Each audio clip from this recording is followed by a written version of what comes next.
नमस्कार दोस्तों, कैसे हैं आप सभी लोग। Good evening all of you. तो कल के लेक्चर में हम लोगों ने कन्वर्जेंट सीक्वेंस और कुछ एप्लीकेशंस को डिस्कस किया था, और फिर हमने उसके बाद कॉशी की डेफिनेशन को डिस्कस किया। Cauchy first theorem on limit, second theorem on limit, और उसके बाद सिदारो थ्योरम का स्टेटमेंट क्या था वो देखा था, है ना।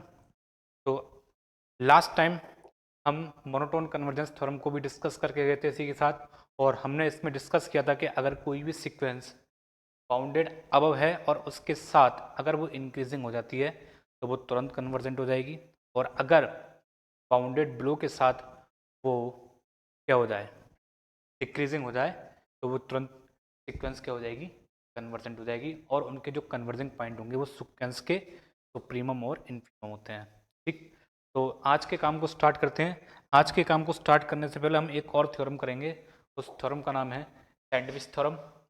और उस सैंडविच थ्योरम में जैसे जैसे हम नाम से ही क्लियर है, सैंडविच थ्योरम, और स्क्यूज रूल भी बोलते हैं इसको।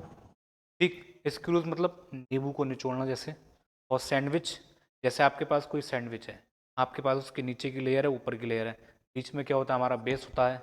जब आपका ऊपर का और नीचे की लेयर को कट करेंगे तो क्या होगा, बीच वाला बच जाएगा, कट जाएगा, कट जाएगा ना। तो सैंडविच थ्योरम में क्या होगा, ऊपर वाले को काटोगे, नीचे वाले को काटोगे, तो बीच वाला अपने आप कटेगा। तो उसी के बिहाफ पर एक सीक्वेंस में सैंडविच थ्योरम है। तो इसमें क्या होता है, तीन सीक्वेंस होती हैं, एक्स एन, वाई एन और जेड एन, और उनमें एक स्पेशल टाइप का रिलेशन है। तब यहाँ पर हमने एक्स एन की कन्वर्जेंस और जेड एन की कन्वर्जेंस ले रखी है, और तब बताया है कि बाई एन की कन्वर्जेंस भी वही सेम नंबर हो। तो आते हैं उस टॉपिक की तरफ। तो सैंडविच थ्योरम कहती है, if x n, y n and z n are sequences such that the relation in xn, yn, zn is given like this: xn is less than equal to yn and yn is less than equal to zn for all n belongs to natural number। इसका मतलब है x1 y1 से छोटा है, y1 z1 से छोटा equal है। ऐसा नहीं है कि भाई यहाँ से x1 उठा लिया, वहाँ से y2 उठा लिया, वहाँ से z3, ऐसा रिलेशन नहीं है, एप्पल वाइज है। मतलब x1 y1 z1 एक साथ चलेंगे, फिर x2 y2 z2, इस टाइप से हमने ये रिलेशन कंसीडर किया। इफ ऑल्सो गिवन है कि अगर एक्स एन एल पे कन्वर्स करता है, साथ में ही जेड एन की कन्वर्जेंस भी एल पर है, तब उनका स्टेटमेंट कहता है कि वाई एन भी जो होगा वो कहाँ पे जाके कन्वर्स करेगा, एल पे कन्वर्स करेगा। आप ऐसा प्रूफ, ठीक, बहुत सिंपल एकदम। तो हमने मान लिया कि let x n converges to l, also y n converges to l. तो हमने क्या कर लिया, एक डिजायर एन चूज कर लिया जिसके लिए एल, एक्स एन और वाई एन दोनों एक साथ एल पे कन्वर्स करती हूँ। तो for any epsilon there exist a desire n. हमने मैक्सिमम मिनिमम को कॉन्सेप्ट यहाँ पे खत्म कर दिया, एक बार में डिजायर उठा लिया। ठीक, desire n such that x n minus l is less than epsilon and y z n minus l is less than epsilon for all n onwards this. अगर एक्स एन माइनस एल के बीच की distance epsilon से छोटी है तो उसको अपनी डेफिनेशन को होल्ड करेगा। इसका मतलब क्या होता है कि एक्स एन की वो टर्म एल माइनस एप्सिलॉन से बड़ी और एल प्लस एप्सिलॉन से छोटी होंगी।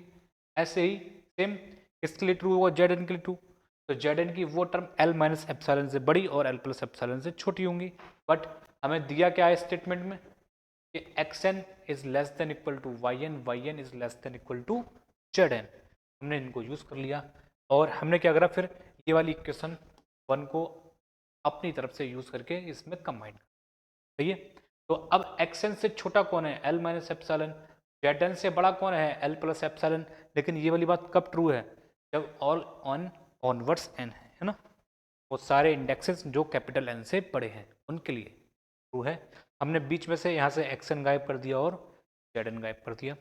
तो एल माइनस एप्सिलॉन से बड़ा कौन हो गया, वाई एन, और वाई एन से बड़ा कौन है, एल प्लस एप्सिलॉन। तो इसका मतलब क्या है, वाई एन माइनस और एल के बीच की डिस्टेंस क्या हो रही है, एप्सिलॉन से छोटी हो रही है। ऐसा कब हो रहा है, जब एन ऑनवर्ड्स एन है ना।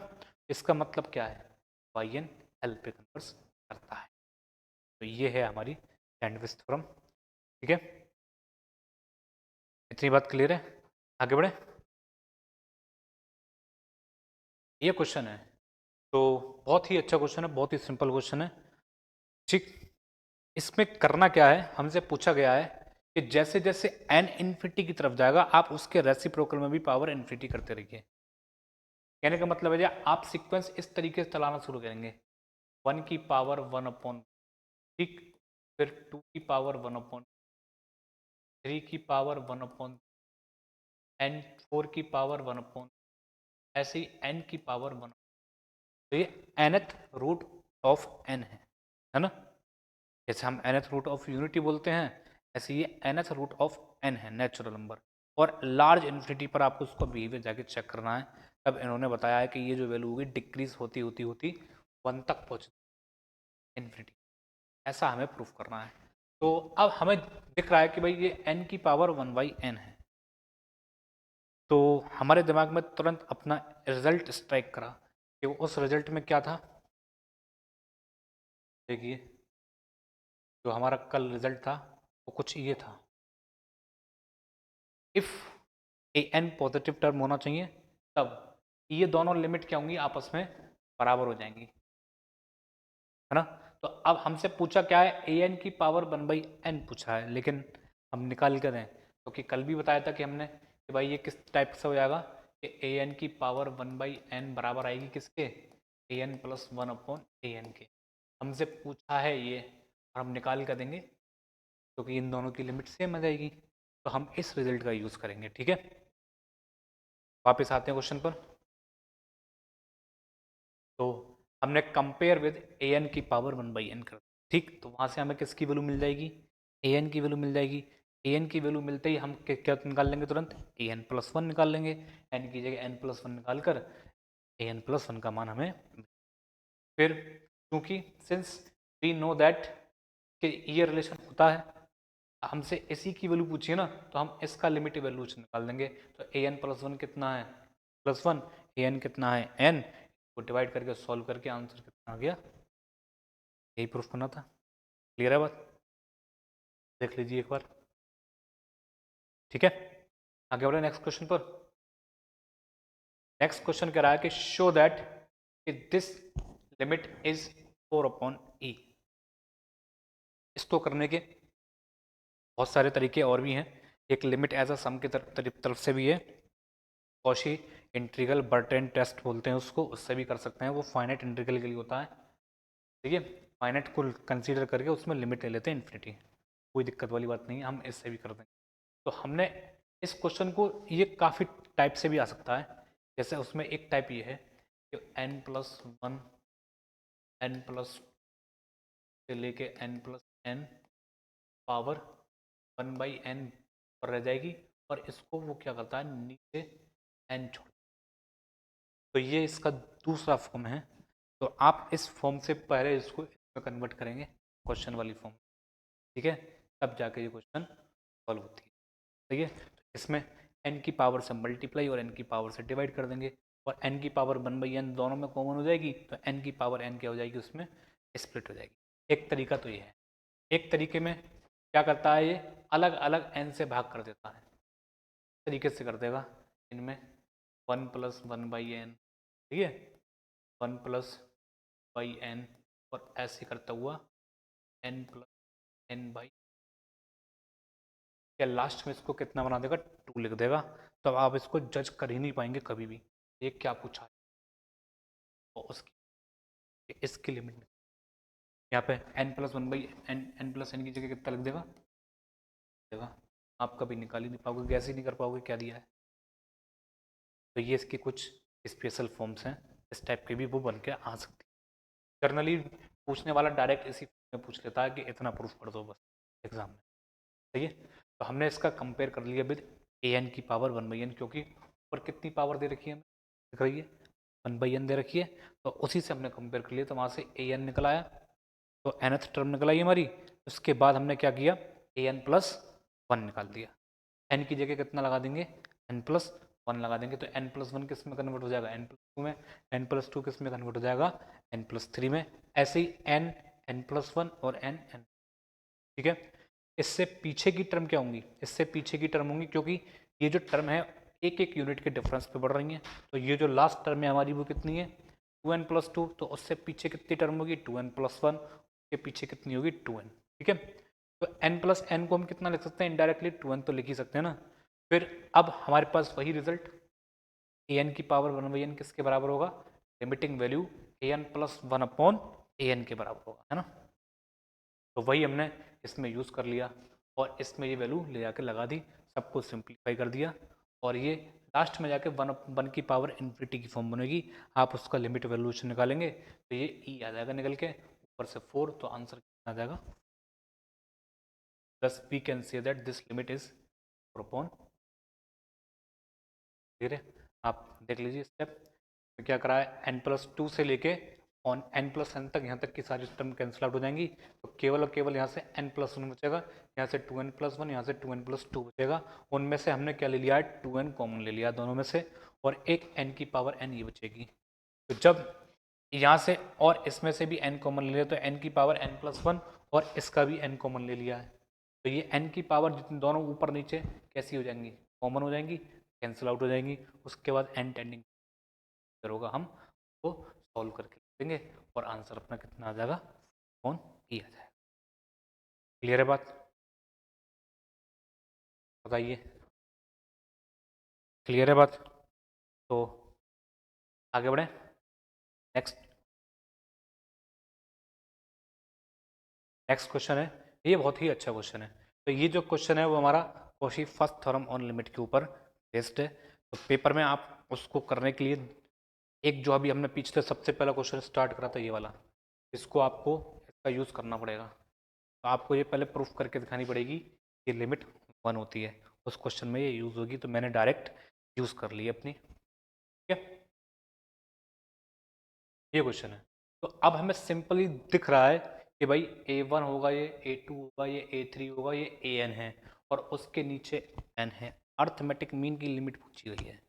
तो अर्थमेटिक मीन की लिमिट तभी एग्जिस्ट करती है जब उसकी nth टर्म की लिमिट एग्जिस्ट करती हो, है ना। तभी हम कह सकते हैं कि अर्थमेटिक मीन की लिमिट एग्जिस्ट करती होगी। तो अगर इसको गौर से देखा जाए तो जो nth टर्म होगी वो यही तो है, AN, है ना। तो an तो ये हो गया, तो हमने डायरेक्ट लिख दिया कि सिंस लिमिटिंग वैल्यू n की power 1/n is equal to 1 exist, therefore as, और हमने बताया है कि रीजन कौन सा हम यूज कर रहे हैं, ये वाला रीजन हम यूज कर रहे हैं। Therefore by Cauchy first theorem on limit या फर्स्ट थ्योरम ऑन लिमिट, तो ये लिमिट एग्जिस्ट करेगी और कितनी हो जाएगी, 1 हो जाएगी। यहाँ तो मैंने केवल और केवल 2 लाइन में कर दिया है, लेकिन आपको पूरा प्रॉपर सॉल्व करना होगा। पहले आपको क्या प्रूफ करना पड़ेगा, पहले आपको ये प्रूफ करना पड़ेगा कि n की पावर 1/n की लिमिट 1 होती है। इसके बाद इतना प्रूफ करने के बाद आप कहेंगे therefore by Cauchy first theorem on limit, वो ये वाली लिमिट एग्जिस्ट। क्लियर है बात, बताइए, क्लियर है ना। आगे बढ़ा जाए,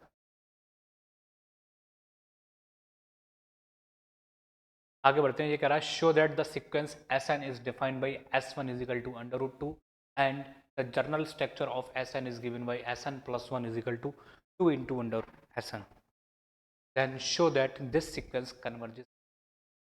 तो इसका हम जनरलाइजेशन भी दे सकते हैं। वैसे इसका जो जनरलाइजेशन है कि S1 की वैल्यू आप यहाँ पे k कर दीजिए, k का मान 1 से बड़ा कर दीजिए, और S1 की वैल्यू क्या कर दीजिए, √k कर दीजिए, तब ये सीक्वेंस हमेशा k पे जाके कन्वर्ट, ये इसका जनरल फॉर्म।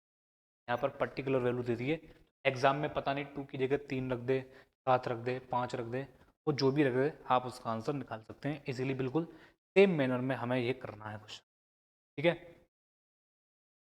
तो फर्स्ट वी शो दैट अगर ये सीक्वेंस कन्वर्स करती है तो हमारे पास बहुत सारे तरीके हैं।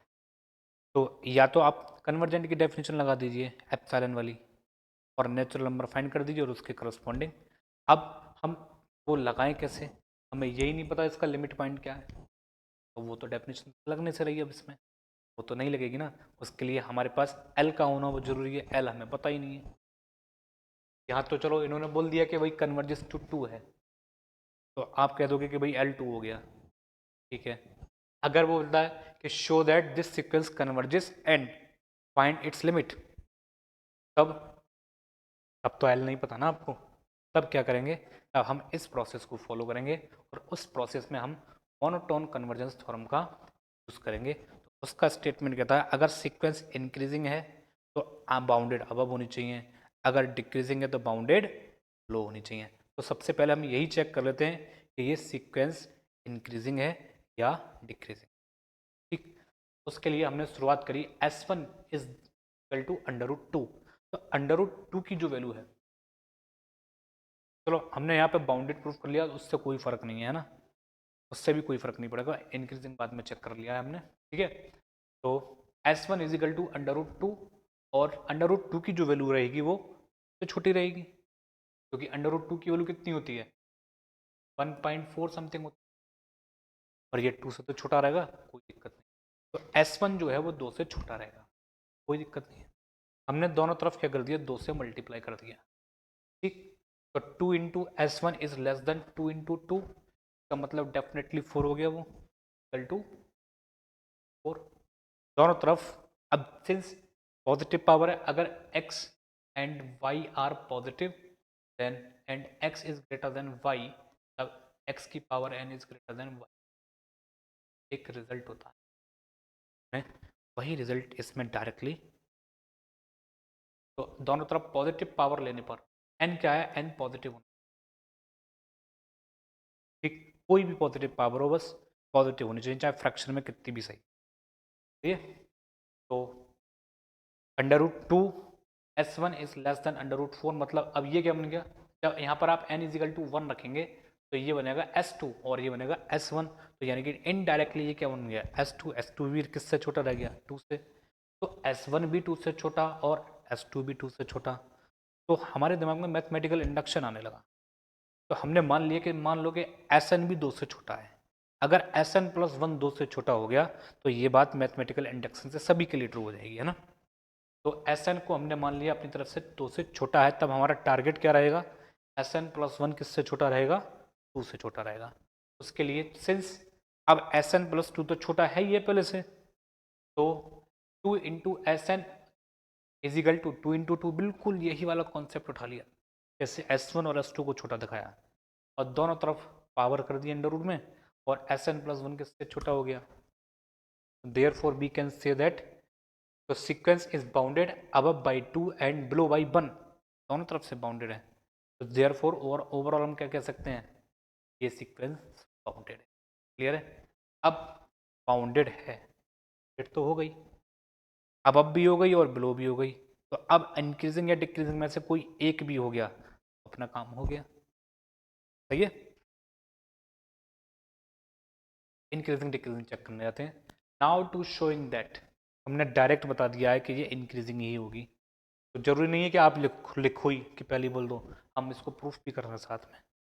तो S1 जो है वो √2 है, √2 है तो डेफिनेटली 1 से तो बड़ा ही है, अभी देख कर आए थे पीछे कि भाई √2 की वैल्यू 1.4 होती है, तो S1 की वैल्यू 1 से तो बड़ी रहेगी, कोई डाउट ही नहीं है ना। तो दोनों तरफ 2 से मल्टीप्लाई कर दी, 2 से मल्टीप्लाई करने पर अंडर रूट ले लिया, तो S2 किससे बड़ा हो गया, S1 से।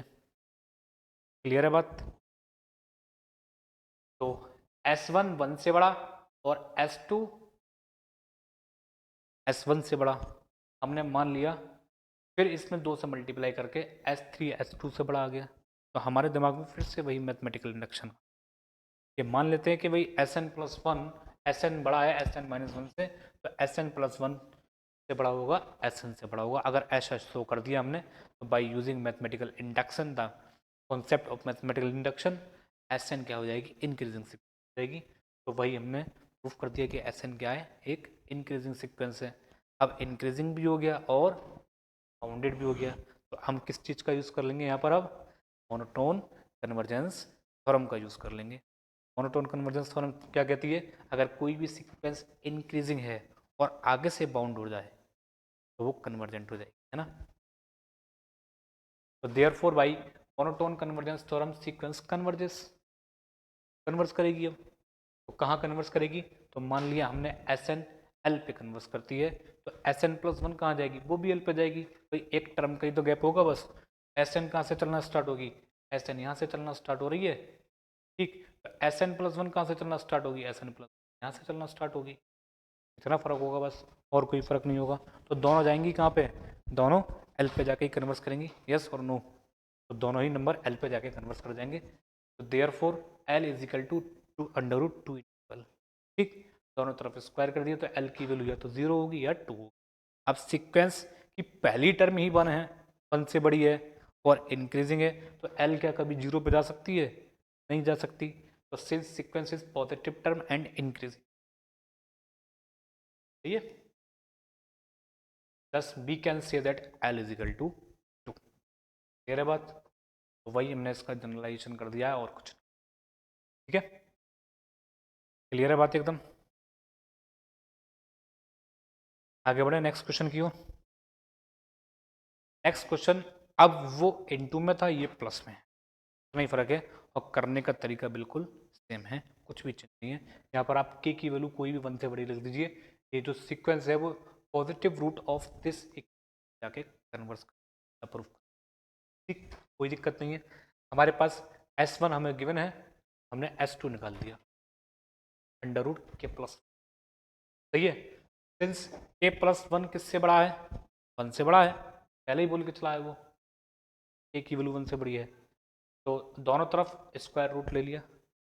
अब के प्लस 1 2 से बड़ा है और अंडर रूट 2 किससे बड़ा है?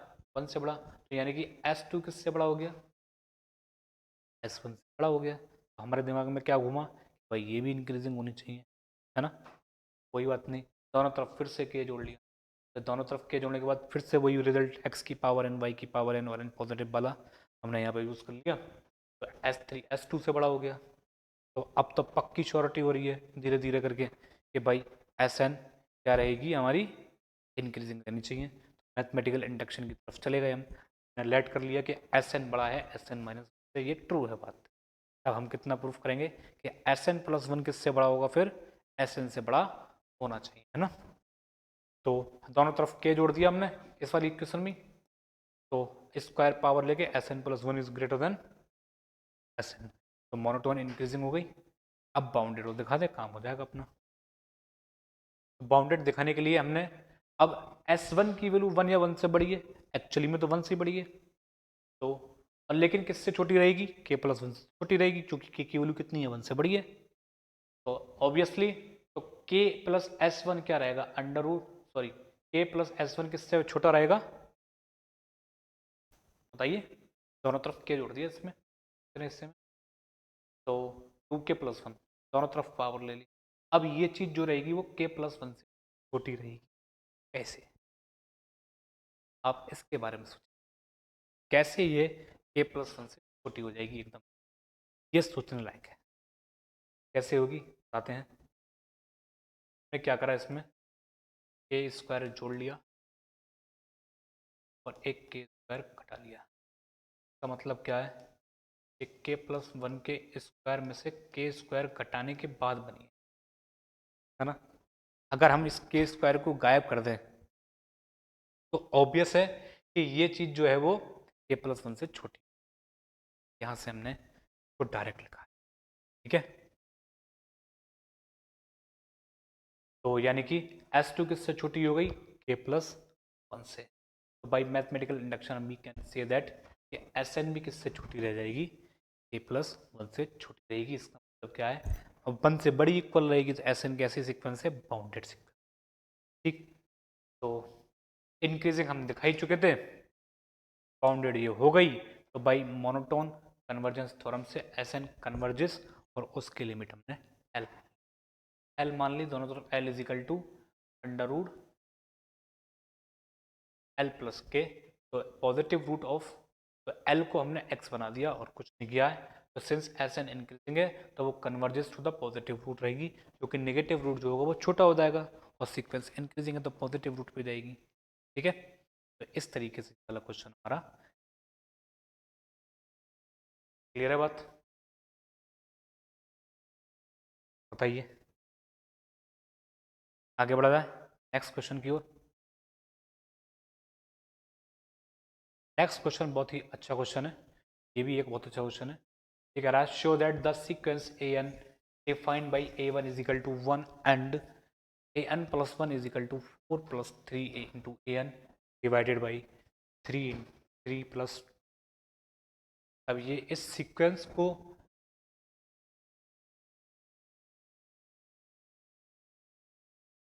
कन्वर्जेस। ठीक है, ये दिखाना है कि ये सीक्वेंस कन्वर्स करता है। अब हो गया पूरा, है ना। ठीक, तो ए एन, तो यहाँ से हमने डायरेक्ट एन की जगह 1 लगा दिया और A2 की वैल्यू डाल दी। A2 की वैल्यू जो निकल कर आई वो 7/5 है। 7/5 किससे बड़ा है? 1 से तो बड़ा है ना, क्योंकि A1 कितना है? A1 तो 1 है, तो A2 A1 से बड़ा है। तो हमने लेट कर लिया, तो हमने डायरेक्टली लेट कर लिया, क्योंकि अब वो कह रहा है कि ये कन्वर्जेंस है। तो अब पहली टर्म में रिलेशन क्या आया है? इंक्रीजिंग का आया है। हमारे कॉन्सेप्ट में, हमारे सिलेबस में ज़्यादा टिपिकल क्वेश्चन नहीं है। ठीक है, तो हमने मान लिया कि अगर A N greater than A N minus one है, तो ए एन प्लस वन और ए एन बड़े हो जाएंगे। ए एन प्लस वन बड़ा हो जाएगा ए एन से। अगर उनमें कुछ दिक्कत होगी तो हमने ये जो माना है वो गलत माना है। फिर अगर A N plus one A N से बड़ा नहीं आता है तो मैथमेटिकल इंडक्शन फेल हो जाएगा। ठीक, तो हमने क्या करा, तो A N plus one minus A N निकाल दिया, और उसको निकालने के बाद हमने इसको, तो A N plus one minus A N की जो वैल्यू वो डिपेंड्स कर रही है किसके ऊपर? ए एन माइनस वन पर। बट ए एन बड़ा है ए एन माइनस वन से, तो ऑब्वियसली इसका पॉजिटिव होते ही नीचे तो कभी निगेटिव बनेगा नहीं, क्योंकि सारी टर्म पॉजिटिव है। क्योंकि ए वन पॉजिटिव है और ये भी पॉजिटिव, ये भी पॉजिटिव, सब पॉजिटिव, तो जितने भी ए एन रहेंगे वो पॉजिटिव रहेंगे। तो total behaviour A N plus one minus A N का किसके ऊपर डिपेंड है? इसके ऊपर डिपेंड है। अगर ए n positive, sorry, A N बड़ा हो गया ए एन माइनस वन से, तो ये बड़ा हो जाएगा ए एन प्लस वन भी से बड़ा। बट ए एन बड़ा है ए एन माइनस वन से, तो therefore we can say that a N plus one बड़ा होगा किससे? ए एन से। तो मतलब ए एन अपने आप में कैसी सीक्वेंस है? एक इंक्रीज। क्लियर है बात? अब हमें क्या दिखाना है? बाउंडेड दिखाना है। बाउंडेड के लिए हमने थोड़ा सा तिगड़म अपना जाल बिछाया है, बस बाउंडेड शॉर्टकट में दिखाने की। तो A N plus one is equal to four. मैंने यहाँ से 3 कॉमन ले लिया, यहाँ से नीचे से 2 कॉमन ले लिया। तो नीचे 3/2 है ना, 3/2, तो ऊपर 3/2 जोड़ लिया, 3/2 घटा लिया, और इनको सिंप्लीफाई। ठीक, सिंप्लीफाई करने के बाद यानी कि ये जो वैल्यू है 3/2 से मल्टीप्लाई कर दो, तो ये 3/, ये जो वैल्यू है अब सीक्वेंस कैसी है? सीक्वेंस तो इंक्रीजिंग है, तो रेसिप्रोकल में ए एन होने की वजह से ये वैल्यू क्या घटेगी? 1 की तरफ जाने की कोशिश करेगी। तो ये यानी कि पूरी टर्म 3/2 के पास जाने की कोशिश कर रही है। यानी कि ओवरऑल जितने भी ए एन हैं वो 3/2 से क्या रहेंगे? छोटे रहने वाले। तो therefore we can say that a N plus रहेगा 3/2 से छोटा रहने वाला। क्लियर है बात? देयर फोर बाउंडेड हो गई, इंक्रीजिंग हमने दिखाई दी। Therefore by monotone can say that what sequence converges, या ए एन की वो एग्जिस्ट करेगी, और एग्जिस्ट करने के बाद कितना एल बनेगी? एल हमने लगा दिया। एल लगाने के बाद लिमिट डाल दिया। अब एल की वही दो वैल्यू होंगी, प्लस माइनस √2, क्योंकि सीक्वेंस पॉजिटिव टर्म्स की है और इंक्रीजिंग है, तो वो कभी माइनस √2 तो जाएगी नहीं कन्वर्स करने। इसके पास जाएगी √2 जाएगी। तो therefore we can say that our given sequence is converges and convergent, है ना। क्लियर है बात? आगे बढ़ते हैं। तो इसी के साथ हमारा जो है वो सीक्वेंस का टॉपिक लगभग ऑलमोस्ट ख़त्म हो गया है। इसके बाद जो नेक्स्ट टॉपिक है उसका नाम है सीरीज़